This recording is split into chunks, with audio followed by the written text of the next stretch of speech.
about. Yeah, I believe to the rabbi. Books are the rabbi. By all means start if you like, and then I'll add. It's okay. No? Okay. You can do it in two. Yeah, Okay. You cannot touch the books at all. Never, ever. You may take pictures as much as you want to, but without a flash. Yeah? Okay? Thank you. Okay. So, as we mentioned before, but just a few salient facts. This is the oldest Jewish library in the world. And you stand here with both the acquired texts and texts authored by the rabbis of these communities, but also the texts that they brought with them when they came to Amsterdam, or that they acquired while here. So you have the texts that they published, as well as texts that are much old. That's mine. That's mine. That's mine. Good question. That are much older than mine. Where's the phoenix? There was a phoenix when we were here last. No, it's only outside. There's not a phoenix here on the. There's ground? one in the Kiddush room. It's upstairs. It's upstairs. No, there used to be one over here. There wasn't one. No, there was one over here last time. Okay. Over here. Okay. So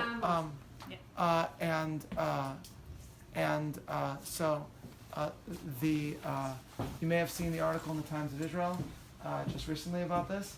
Yes. The amazing thing, the absolutely amazing thing, as you know if you read the article, is that one of the reasons this library survived the war is that the Nazis actually kept it and shipped it. Do we know why they wanted to hold on to the library, the Nazis, when they shipped It was the for library to research. Germany? For research. Yeah. Just They held on. They did this to many So- libraries, just like they did with painting. Okay. Have an extinct Right. phase. It's an absolutely amazing. Yeah, they wanted to take the books to Frankfurt am Main. Right, exactly right. So you see a couple things here just as we walked in.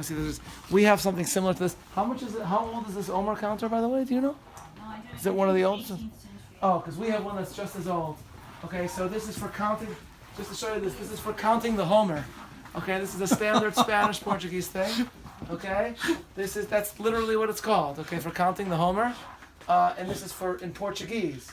All right, so the S is for in Portuguese for weeks. I don't know if you know what it is. Semanas. Semanas and dias, right? Yeah. So it's for weeks and days. We have an exact same thing, one that was brought over from Amsterdam, Yeah. a beautiful wooden one. We have two that hang every day during Sfirat HaOmer. Ariel's job is to change the. But it wasn't pronounced Homer Oh, because right, they I didn't know. pronounce it. I did That that. was a funny thing. I know. I just did that as a joke because I like somebody named Homer, Yeah. so I just threw that in. Oh, okay. And And it was only a case of starting with an I. 100%. Yeah. It's actually the Ngomer, like that. They pronounce it Ngomer. Yeah. But you see how magnificent a construction this is. Look at the wood. We have a similar one, but not as much color, but still similarly beautiful.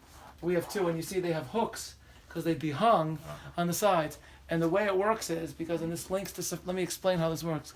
Because in Sephardic tradition, unlike Ashkenazim, the job of the rabbi is to know what day of the Omer it is, and he counts first, and then everyone else counts, right? Which is bad because then the rabbi has to make sure he knows what day it is.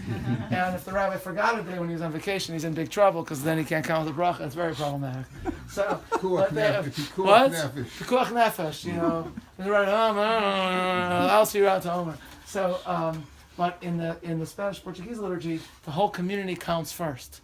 So they all go Baruch atah Hashem Elokeinu melech haolam asher kiddishanu b'mitzvot v'tzivanu al sefirat haomer. Then they go Hayom, and then what they do is they different than the Ashkenazim. So they would do Hayom Shmona v'arba'im yom laomer shehem Shisha Shavot v'Shisha Yamim. Right, they do the laomer at the first part. Okay, so how's the whole congregation going to count in unison? Right, they're not all keeping track. So the job of these things is to actually keep track of it for them. So the job of the shamash is to turn it at Arvit right before, and then the whole community turns away from the ark, from the Heichal, and they turn towards the side of the synagogue where it's hung, and they face it, and they count the thing, and then the Chazan says it afterwards. So the community counts it first, which is of course the idea reflecting the concept of Usfartem lachem shetehei sfira lechol echad ve'echad. Right, the whole idea is that it's the obligation of the community, not the rabbinic representatives of the community, to count the Omer, and so they all do it together. And so these things, it's a uniquely Spanish-Portuguese thing. There are Omer counters in Ashkenaz as well, but they're not made specifically.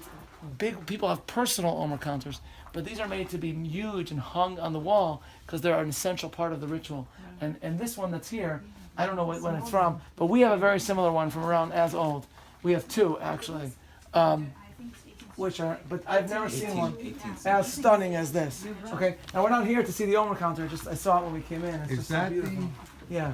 Is that the Chumash that we saw yesterday with the? I don't know. Is this from the original printing house here in Amsterdam that we? I mean, in No, Antwerp? I don't think so. Okay, so let's go. Let's just go inside. I mean, there's so many you could spend. Maybe we'll just stay here for like the next 3 days. Is that okay? Are you okay with that?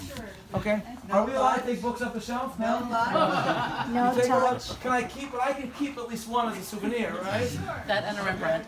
All right. Let me just show you a couple. You have to choose. Okay. So here you see the actual original of what I gave you on this handout. Okay. This is an No, unbelievable but thing. it's not the original. Oh, it's not? Okay. It's the original Then it's copy. just the same as what I gave you on this handout. Almost original. Okay. Where is the original? It's a good thing. Where is the original? Do we know where the original is? Yes, it's in the depot downstairs. Okay. Yeah. So it's basically what I gave out to you on the back here then. And this is the letter that was sent from the community to Shabtai Tzvi. This community fell incredibly hard for Shabtai Tzvi, including even the rabbi, Isaac Avov de Fonseca. The only one who didn't was another rabbi in the community, Rabbi Yaakov Sasportas. And he had a very hard time of it because and as Tamar mentioned, there were some unbelievable people, incredibly wealthy people, including members of the Kuriel family who gave the Heichal there, endowed the Ark and the Maintainer, that sold their homes and got ready to go because they were convinced the Gula was on the way. So here you can see more carefully. Bashevis Singer has Yeah. a beautiful book called Satan and Gorai, which is the story of Shabtai Tzvi, fictionalized, but he does an amazing job of describing the personal lives of people. How they would. Send us that name. Yeah, Bashevis Singer's book, Satan and Gorai. It's actually, I think, one of his underrated but best books. Should have done Mari Makomos And for see- this trip, and those who want to read. So exactly, Oh, the the whole buck- list of the books. buckle Okay. panel. So this is an amazing. Right. Where's the Rambam, the Maimonides here? Okay, so this is unbelievable. Can you open up to one of the censored portions? Could show it to them? So this is one of the oldest Rambams in existence. How old is this? 1282. 1282. That is crazy. Okay. Okay. And here you see, just to see you, because this is the Hilchos Malachim at the end, right? So you see the censored portions, because what it says here, the Rambam says at the end, in the original thing, it says that obviously these other religions are ridiculous and they're totally wrong, but nevertheless, God must have a plan, because through people who falsely believe in Jesus and Muhammad, the concept of monotheism is spreading. Here what you have is, in these, I think it's in this place, yes, then in the different places about Mashiach, I don't know if it's in that place or the other things we talk about what true Mashiach is, they're actually burnt out there. Yeah. And that's the censor So who did of the that? censors. But that is Yeah. still decent censorship, Yeah. right? Because it's still readable. It's Right. kind of. It was nice of them, right? Oh It's my very nice of them. It's more like It's highlighting. It's been done by a Highlighting, right? And how is Who this censored them? page divided? What is that? I think it's Kaminig no Hegvazesh. So you read Shnino it. Be'eshaya, the Gars Avim Kevis. I'm gonna you read it across the line. The text is Right. And there's Zumash of Achida, Inyan Adavar. This is the Rambam where he says that he doesn't believe that it's true apocalypse. He has a rational approach to Mashiach. So he says actually Ela Olam Kimin Hago Noheg. Right, the world will continue as it is. V'zeh Shenamar Be'eshaya v'Gars Avim Kevis v'Namerim Kedi. Zumash of Achida. Right, that's what it says, which is not the approach of many others. Inyan Hadavar Shi Yisrael Yoshvin Levetach Im Rishei Olam Hanam Shalom Kazev and Nomer. It'll be that means that the Rishayim will be defeated. They're like the wild animals, and they're going to live together. But This is a Rambam. Do Did I we know touch who it? wrote it? Yes. This was done in. Just touched it. Okay. Maybe that was wrong. Okay. But I touched the wrong.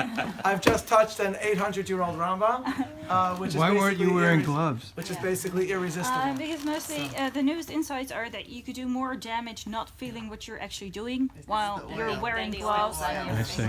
Okay. That was irresistible. My apologies. But Who's censoring? wait. We'll have to I also erase that asked part who of the video, Morty. I'm trying. So I won't get in trouble. Please don't blackmail me. I'll wait until I get it. But, Yeah, thank you. they still put people in Cherem here, right? That's bad. Okay. Okay. Go ahead, you wanted Yes, to please add? speak. Yes. This was done. The censorship was done in 1555. in Italy by a man called Jacob Geraldini. He was a convert, so that is how this mostly was done. These things, people Jews who knew Hebrew and who knew where the offensive pieces were, you know. So if you look, it is that passage that I was talking about, Yeah. where the Rambam But says. it was at whose order did he do this? He didn't. The Inquisition. Right. So it's v'chol hadvarim ha'elu, the Rambam writes, and then he says something like meaning of Jesus and Muhammad, and he says that's eino ella liyasher haderach hamelach hamashiach u'lesakin ha'olam kulo la'avod et Hashem biyachad. You know, that's all to bring the true path. But that part where he specifies who he's talking about, that part is burned out, Yeah. which is an absolutely amazing thing. You can think about what it is to have this Rambam. One more page. Yes. I'm curious. Because you have a Rambam, okay? So not all of them have that. No, it's design. just Well, that's the last ending. That's the ending of the whole He Rambam. doesn't refer to Christianity in many places, you know. No, I meant the So- design. Oh, the design. of And there's a Chidusha Rochaim al Rambam. And it mostly meant like people would bring their books to the Inquisition, because we have other books here, printed works, that were scratched out. We have to go, but I need to No, I'm ask not you. about the scratching out. I'm Oh, so yes. fascinated. What's this book? This is in pink. Do you want to It's tell in us Dutch. what this Yeah, I book? just wanted to tell you that. Specify every It's millimeter. Instead of amazing that, places. weren't discovered at homes, but people would bring them to the Inquisition. You know what so this that, because if they No, were I have no discovered idea. at their homes, then they would suffer. Do you want to tell us what this book is before we go? 'Cause I It's a don't know. maritime dictionary Oh, cool. from 1780. In Portuguese, Dutch, Spanish, and French, and it was done by an insurance man and businessman and poet, And this David one? Franco Mendes. And this? This is a Spanish prayer Siddur? book. Yeah. I have a siddur. This is. song Can I like take this that. one as the souvenir? No, this is mine. It's yours. You've got It's my your. favorite. That's stunning. Oh, Yeah. Okay, so I'll tell you what. I'll take the Rambam, You get the and Siddur. then you Yeah. can. So what's the Okay, I story can about the read this. I'll Siddur? take this. Yes, you'll take the Dutch It's from Marathon. 1650. That's It a was, good deal. written in, What is this, in Dutch Brazil. Maritime? Oh. Was- Back to was- that. It's like, was what's in this? the A hands Dutch of the Maritime Dutch. Dictionary. And a lot of Portuguese Why Jews are they would so go there for trade. I don't know. I didn't answer. And it was done I asked by, for the Rambam and the Houdan Shabtai Maria, too. who was a Portuguese Jew.